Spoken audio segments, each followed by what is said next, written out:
Tanner, Tech Tanner, Tech Tanner, Tanner, Tech Tanner, Tech Tanner. Hello, this is Tanner Tech. And today I'm going to be showing you how to fix some blinds. Now this may seem like a kind of weird video since I usually do videos about electronic devices. But recently the hook that hooks this little tiny thing on the blind to the stick that allows you to twist it to open and close the blinds has broken. And so now you have to reach up here and turn this with your fingers to open and close the blinds. And that's kind of annoying. So in this video, we're going to design and 3D print a piece that slides onto this little piece of plastic and allows us to hook the stick onto the blinds again. Let's get started.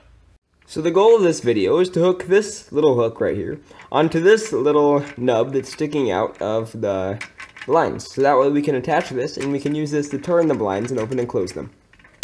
We can start by using some calipers to measure the dimensions of this little part right here, so we can know what the 3D printed part will need to look like and be like in order to fit on here perfectly.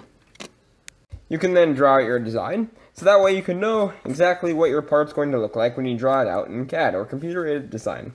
So this shows all the different dimensions of what our part will need to look like in order to connect the piece of metal, the rod, to the little piece of plastic that's sticking out of the blinds to make it spin. Right here, we're actually going to put a screw through this piece, so that way it can connect and hold this piece of blind in. We're also going to put a zip tie or a pin through this hole, through this little circle to the other side, so that way this little piece of plastic will be held onto the blinds. All the dimensions, of course, we're making note of. Right, so now we have CAD open, and it's time to design our little part using the designs that we came up with on this paper. Let's get going.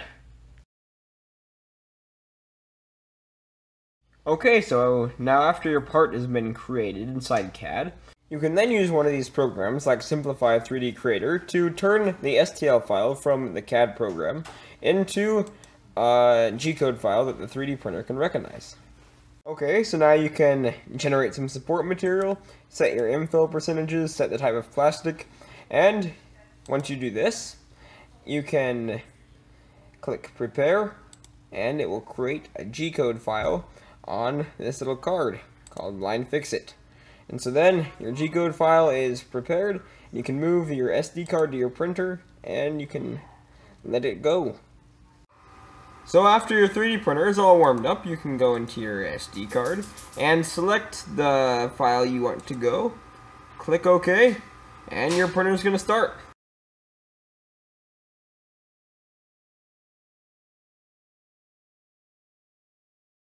Okay, so now after you have your 3D printed part all done, then you can take this little hook that's on the bottom of this metal thing, which is how you turn the little spinning thing on the blinds to open and close it, and you want to take a screw or a bolt like this that threads through these holes of the 3D printed part, and you start wanting to screw it in. You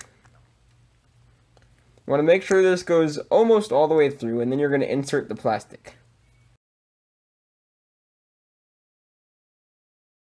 As you can see, this part looks very well made, and it has this little hole in the top that we're going to insert into the thing that's on the blinds. Then we can take the zip tie and thread a zip tie through it, and then tighten it so that way it keeps this whole mechanism on the blinds so they can work. See, this part right here looks very professionally made, and it works very well, especially when using this to open and close the blinds. It also can be used pretty easily for opening and closing the blinds this way.